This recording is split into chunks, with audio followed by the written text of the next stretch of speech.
with you. Flip the doujin in the bed, I'm reading manga till it's two. Tell me that you love a sip, I go, I'm knowing that it's true. Cause you acting all moe and vanilla in my view. So this is for them waifus, straight 2D flex in my life, fool. If you fuck with hands, how you my dude. Let the beat right out, keep it nice and smooth, yo.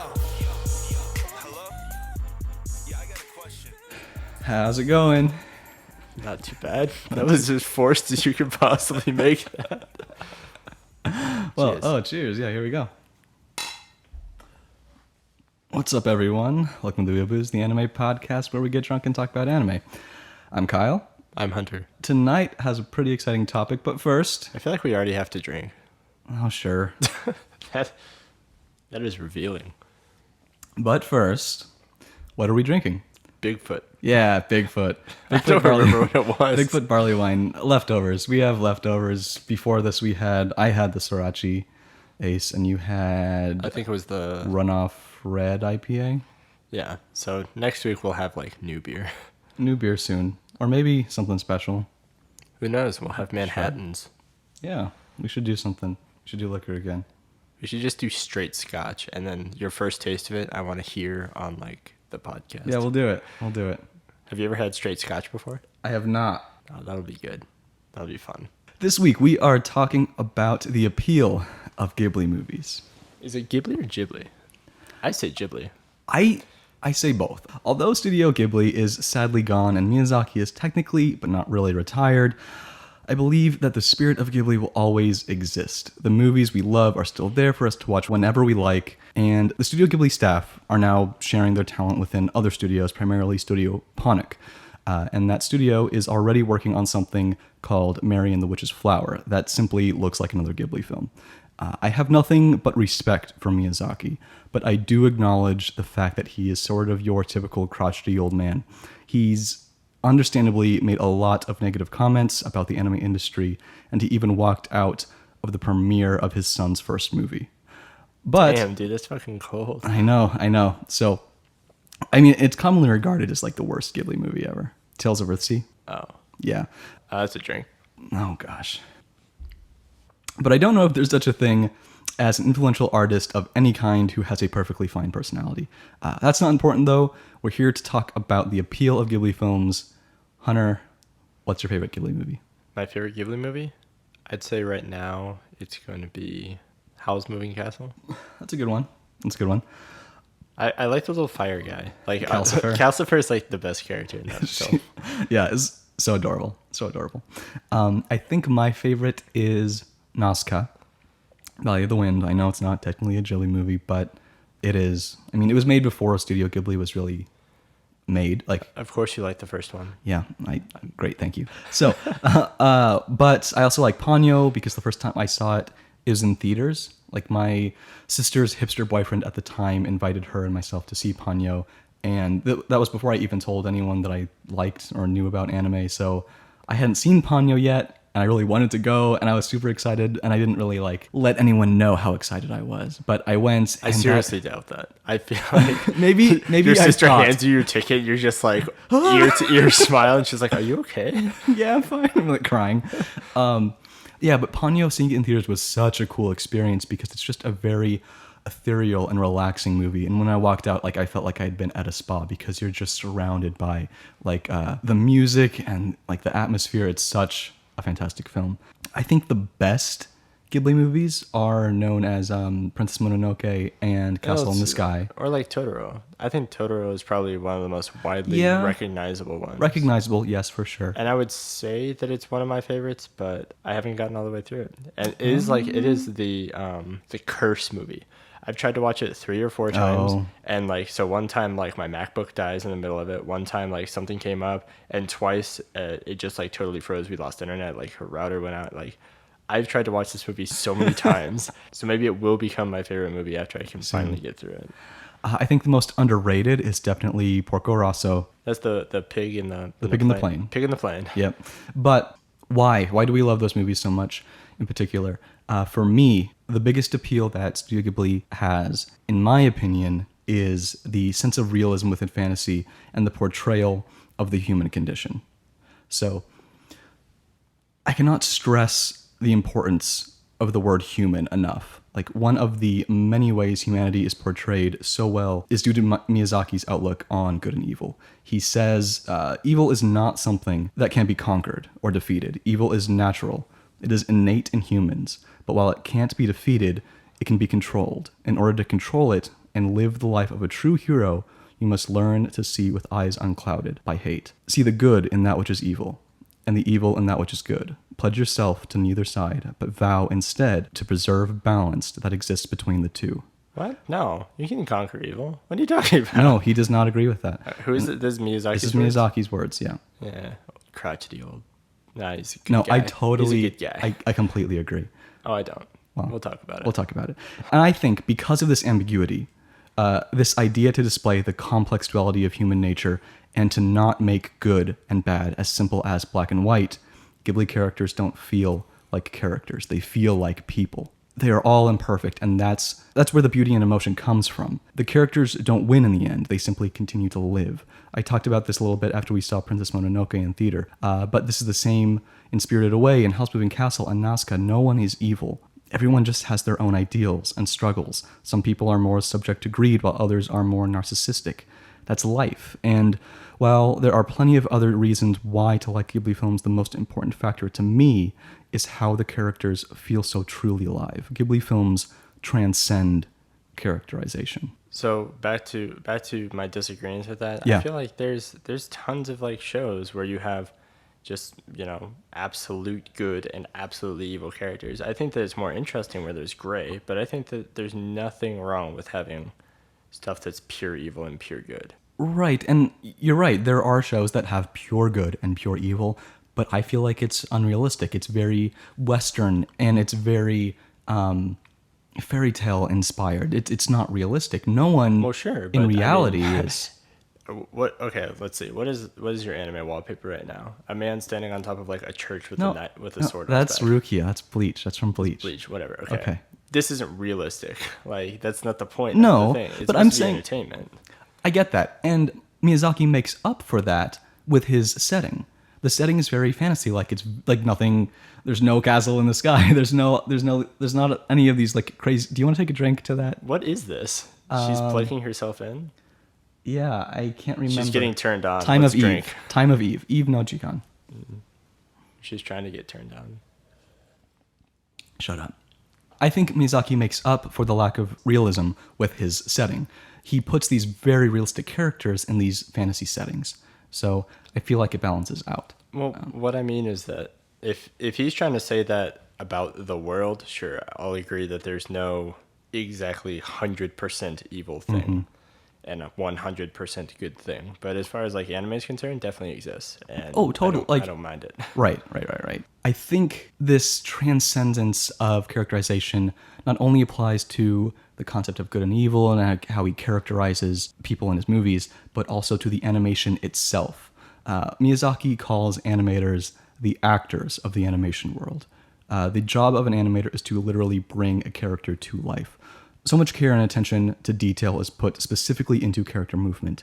There's an interview with John Lasseter where he talks about a scene in Spirited Away where Chihiro puts on her shoes and how it takes just a little longer than usual because it's those little details, that, like arbitrary as they are, that truly tell you something about a character. I watched a YouTube video a while ago, which I think I'll link in the notes if I can remember, but it was about how characters run in Ghibli movies, and no two characters run the same. Well, I think that a lot of them kind of run. I don't know. I actually like so specifically Totoro, the little tiny girl, the one that's like 3 or something. Yes. The way she runs in that is like almost like annoying to watch for me, honestly. Like I really don't like that. And I think that Ghibli running animations specifically are much less realistic than other shows could be. And I think that that's kind of. Oh, I disagree. No, I think that no, kids do not run like that little kid did, and I think that a lot of them. I don't know. I don't think that the running cycles in Ghibli movies are very realistic. I think they're cutesy and they're fun mostly, but I don't think they're realistic at all. Melodramatic. I think the running animations are melodramatic. They're very overt in how they feel, which is why they display emotions so well. Right. I don't think it's a bad choice, but to say that they're very realistic, I think is a misnomer because I don't think they're realistic in like the slightest sense of the word. That's Okay. where I guess I don't really agree that the characters are all that realistic in a sense. Like I think that other shows can have more realistic, at least moving characters. I think they're realistic in terms of their ideals, their Sure, beliefs. the way they think and believe. I mean, that's one of the things I think that's biggest about Ghibli is like Spirited Away, Totoro, you have Howl's Moving Castle. It's like child wonderment, seeing the fantastic for the first time in your life bloom in front of you and being drawn into this like magical world that that is like there but no one else sees. It's like that kind of appeal to the imagination within everyone. Right. I really think that's the crux of why Ghibli. We're just gonna Yeah, it doesn't matter. interchangeable. They're interchangeable. Okay. That's why I think that they're so good. They're like the Pixar of the anime world in a way. Miyazaki doesn't love that comparison. Let's get into that in just a second. Let me finish my thought on Your this. rant. My rant, yeah. But like, so San in Princess Mononoke runs super fast and hunched over in a very animalistic and predatory way. Lupin can be very goofy at times, which is why his movements are over-exaggerated. He literally jumps out of his clothes and like defies gravity by swimming in midair. Ponyo, like similar to the little girl in Totoro, runs like a floppy, spastic little ball of energy. It's just like goofy. And if it was easier to convey through words, I'd love to talk about how emotion is animated for different characters. A pained expression is unique to every character across the Ghibli universe. Panic is animated differently when the main character of The Wind Rises is running through the streets compared to the panic the main character experiences when rushing to a sick wife. So I wanted to ask you, like, is there anything you specifically like about the characters or characterization in Ghibli movies? I think that the biggest appeal, I guess, so you have a lot of really young characters, right? They're all like under 15, say. They all have that huge sense of curiosity. All of the worlds that exist within these films seems to be something that has always existed. It's not like they fall into the world. It's that they're curious enough to find the world that nobody else has found.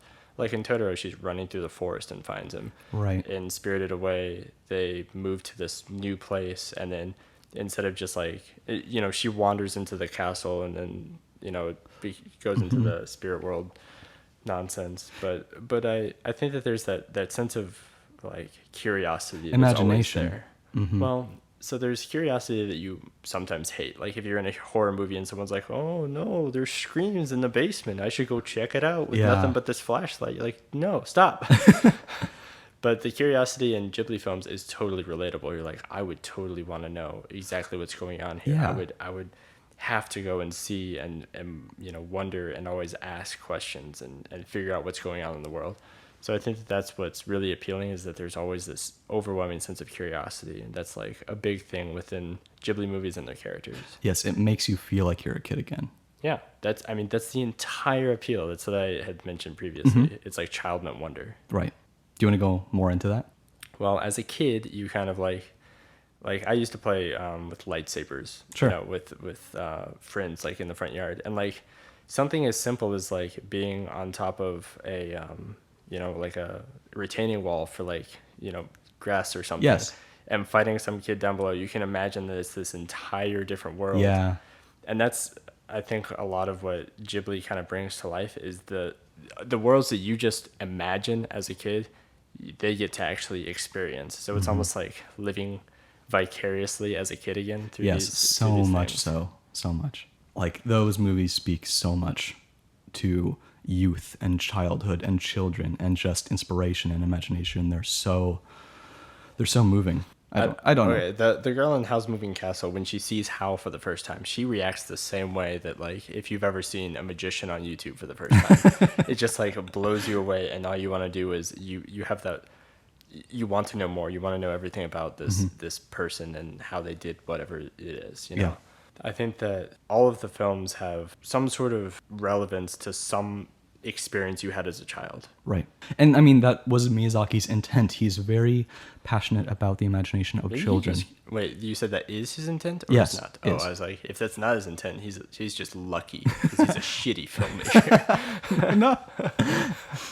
Well, one more thing that really appeals to me personally about Ghibli films is the sense of place. So we've talked about world building a lot in the podcast, but it's a little bit different when it comes to Ghibli. The setting of a Ghibli movie is not as immersive because it feels autonomous. It's because those worlds give us a sense of place. Real quick, Yeah. you said that they're almost autonomous. Mm-hmm. I think that's almost a good thing because it shows that when the characters outside of that world will still continue to function. Right. It doesn't, I'm saying, I think you misunderstood. I'm saying an autonomous world is a good thing, but I'm saying Ghibli movies aren't good because they're only autonomous. It's because they also give us a sense of place. Tolkien, to a certain extent, was a cartographer. He mapped out Middle-earth during the creation of his works. After reading or watching Lord of the Rings, we feel like we know the path from the Shire to Mordor. Miyazaki does something similar. He actually storyboards his movies before even having a script.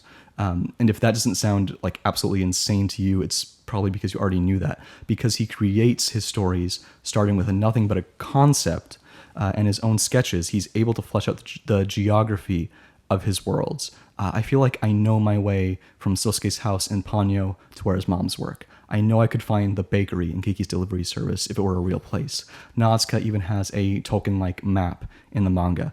I almost feel like I have a better grasp of where I am in Ghibli movies than I do when I watch live-action movies. Transitions between locations in animation is something that needs to be given twice as much thought than live action. Like, we saw Moana together, right?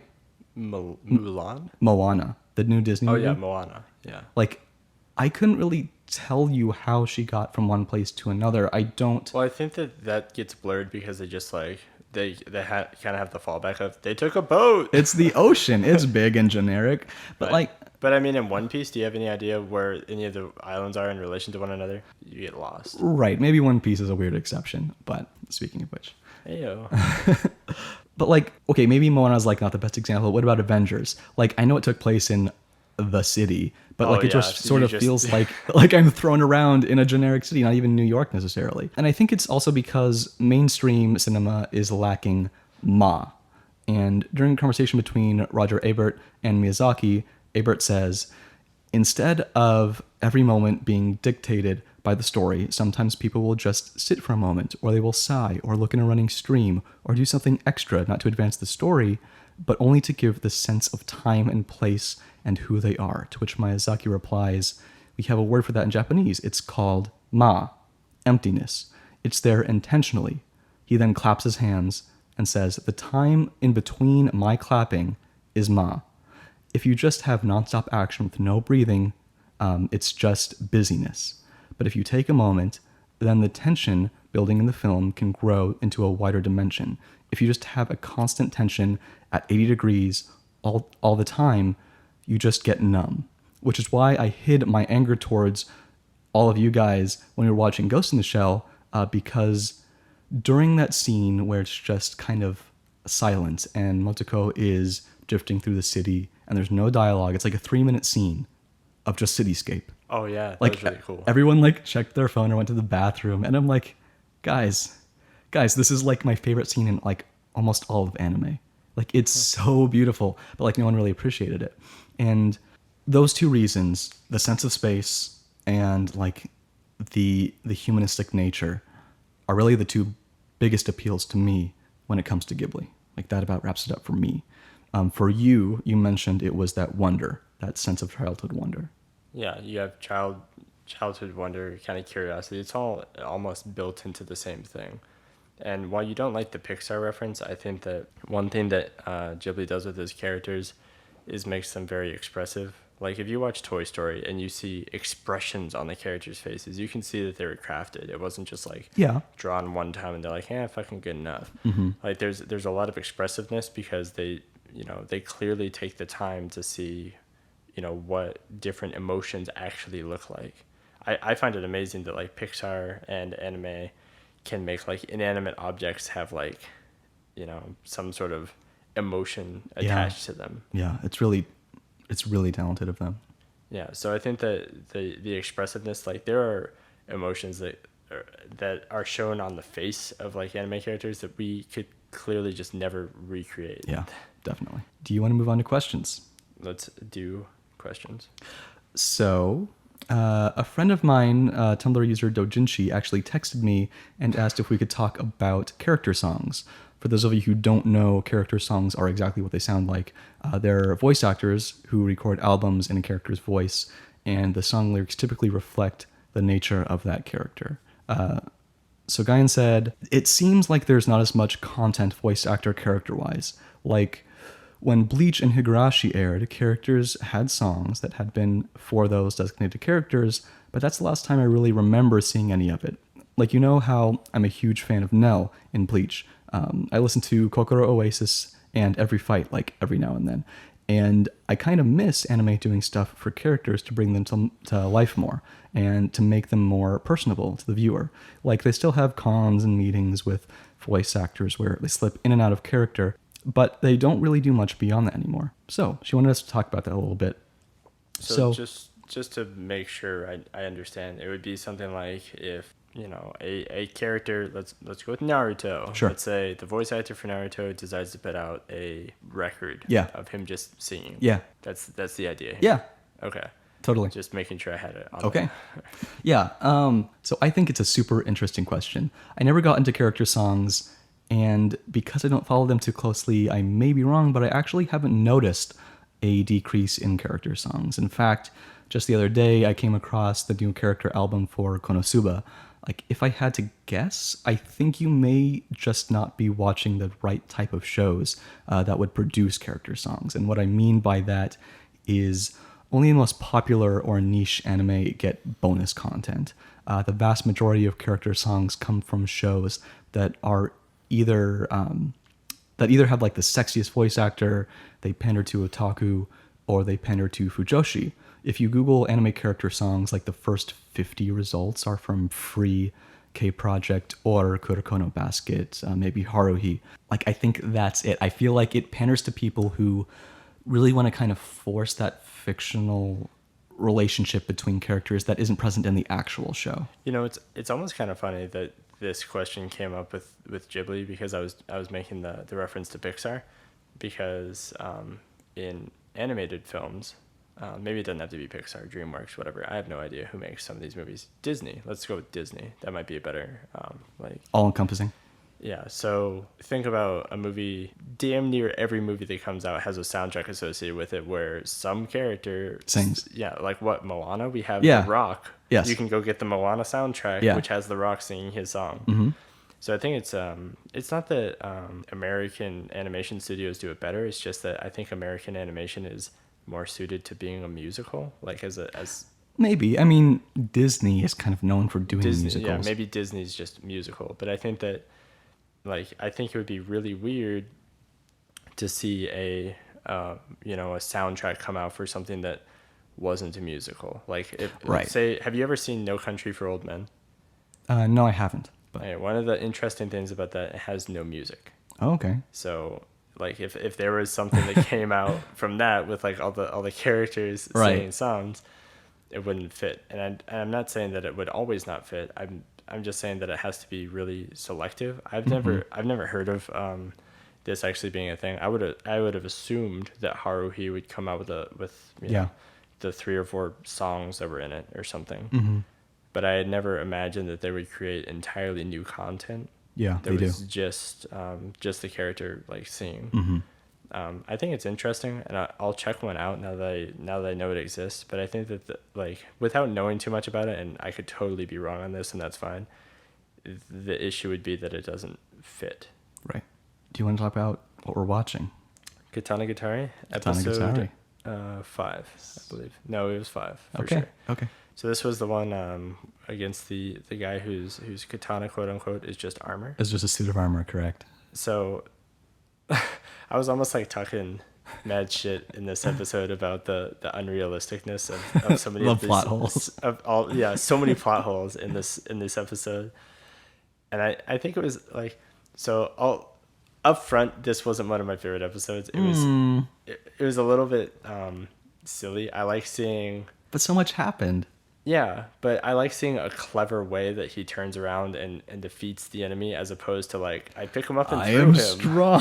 I picked him up and I threw him, and now he's not moving. But there was meaning behind it. He's like, I'm not just a katana, I'm a really strong person as well. Yeah, I understand the meaning behind it. I'm just saying they could have been like, threw him into a tree, or maybe I don't know, whatever, church. I said sure. Oh, I said into church. Into the church. Get into church. Go to church. But I thought, as far as the like fight itself, it was a little bit lame. You still get to continue Shichika and Togame having literally the weirdest asexual relationship ever. He kind of falls in love this episode a little bit. But she's almost like not even almost. She's literally complaining like, we're literally in a bath together, and you're not even like going for anything. And he's like, but you told me to get in the bath with you. Yeah, it's like, stand up real quick. Okay, that's a penis. Sit back down. Sit back down. Like, it's an interesting relationship. I assume that it will. Actually, I have no idea. If it doesn't resolve itself in some way, I'll be surprised. But maybe not that much, honestly. It's a very interesting relationship between the two. As far as the baddie, the dude, I think that he was one of the lamer people. That's my opinion. Yeah. I mean, he was very shonen stereotype, manly, defeat me with pure strength. Well, it was such like, all right, I'm going to jump in the arena and you have to fight me. And you get a sword and I get a giant suit of armor with blades. But I like that it took so long to have just a straightforward fight like that, like a battle of strength. Yeah, but I like the finding a simple, like some clever way around their unbeatable. No, offense. I do too. I'm just saying I think it's kind of unique that they waited to just have a straight out fist fight, basically. I don't have too much to say aside from the fact that Rakugo was just mind blowing this week. Like I literally cannot talk about it because of how spoilery it is, but like it changed season 1. This single episode changed everything, and I'm just blown away in like the best way possible. It was just phenomenal. So one thing I have to ask you is, has Little Witch Academia picked up? Yes, a little bit. I almost feel like you'd like it because you like getting those extra details. Like, I feel like if you watched them in reverse, you'd love the series and then be like, oh, the movie was awesome. No, it was just You're completely right. You're completely right. And I would. It's because I've never experienced this before. I've never experienced watching something that was originally intended to be a movie be turned into a series.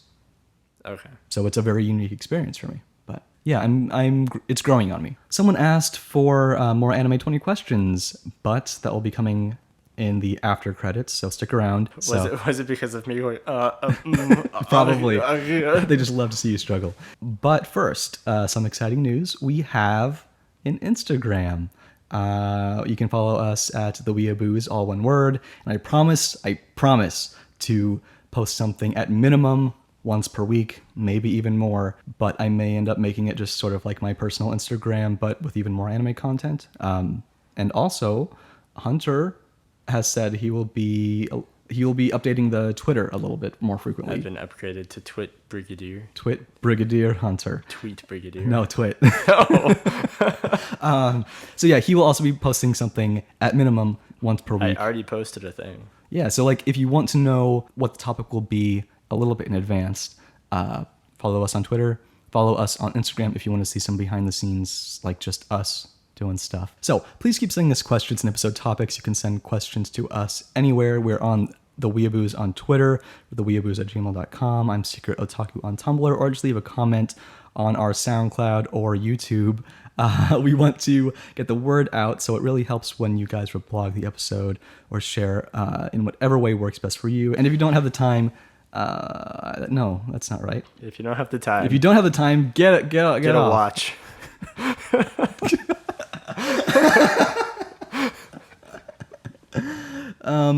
And if you have the time, please give us an iTunes review.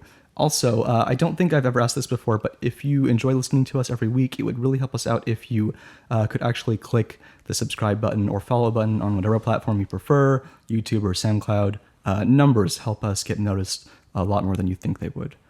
So with that being said, we want to thank Untitled for our intro music and Kid Buu for our outro music. And we also want to thank Yellow Snow Cone, Hikoko Star, Clear Love, Darvinger, Amity Heaven, and Dojinshi, which I'm pretty sure is a word that means not specifically hentai.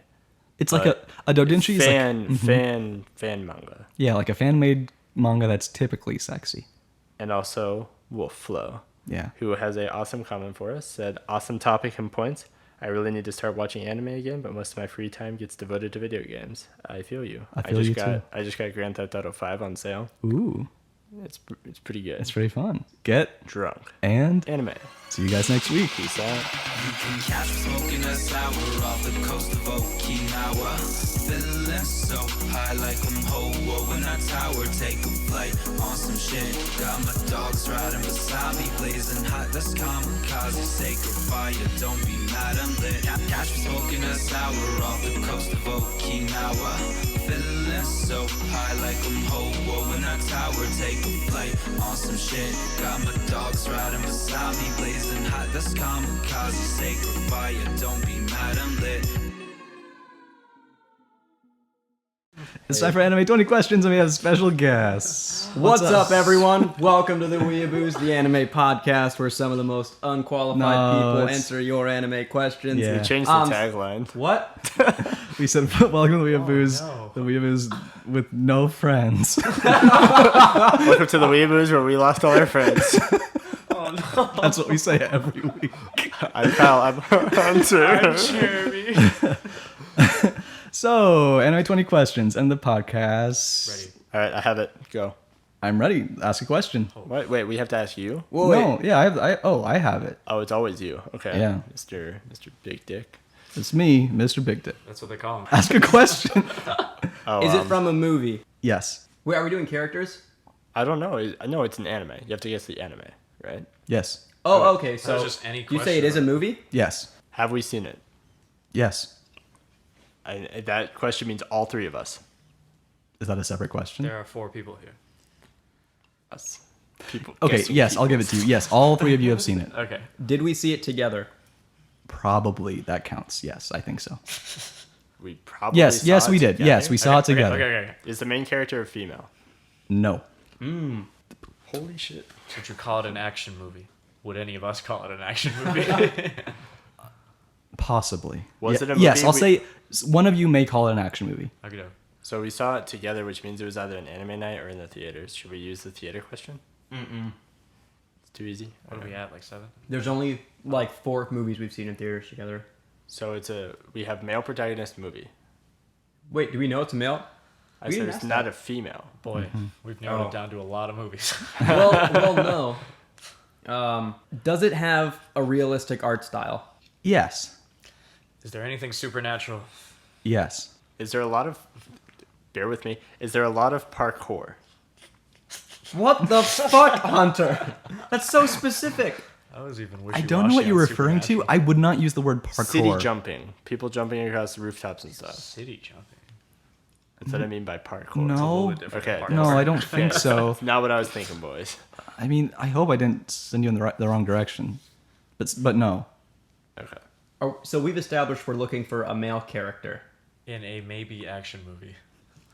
Right. I was thinking Tech on Concrete. That's why. Dude, that's I was why- thinking the same thing. Boom, see? That's where why I I was asked going for the with realistic art style. That's why I went with parkour. All right. Well, clearly we need to communicate. Okay. Feel free to talk amongst yourselves. What if we ask him if should we ask him if the male character is the main character? No, we already said the main character. I said, is the main character female? That was my question. Wait. Oh. What else have we seen together that's not an action movie? I don't Is know. it Tech on Concrete? No. If you ask it, that ends the game. Oh, it does? Yeah. Oh. Oh, that it. Oh, so duh. you only Right, get one right. question. Yeah. One guess on it. Okay, so And it's supernatural. You have asked 8 questions. You have a lot to go. It's true. are there robots? No? Why is that? It's not- Why'd you have to question that answer? It's not Evangelion. Well, no, that's That's definitely what an this is. action movie. If you think Evangelion is definitely an action movie, Then it's definitely an action movie. then the movie I'm thinking of is not definitely an action movie. But I said one of you may think it's an action movie. So Sam would be the one that thinks it's probably an action movie. You've asked 9 questions. What was Okay. that? Okay. Let's rule out things that can't be. Cannot be Ghost in the Shell. Yes. Okay. Cannot be Last Samurai. I'm thinking about that. It was like Wolf something. It was like the. Wo- Oh yeah. Oh, wait. Could it be Jinro? That's what it's called. That's what it is. Yeah, Jinro. So you have to say like do a lot of the characters wear Killzone outfits. I don't know. Well, we could ask if it takes place in like an army setting. Or that's not really an army setting. It's all War kind of a setting. riot. Yeah. Wait, can we ask if it rhymes with Hinro? I was thinking. Yes, you can. Does it rhyme with Hinro? No. All right, see Not Jinro. That's 10 questions. things that we've seen together. I'm trying to think of all the movies that we saw together. Yeah. So male character, so it can't be like Paprika. It can't be. It could be Akira or Akira. Akira. Yeah. Is there a dope ass motorcycle slide? There sure is. Hey, is it Akira? Yes. Oh, the ballsy play. The most popular anime movie, the most classic anime movie. It only took us. Oh wow, it's That is an time to go. action movie.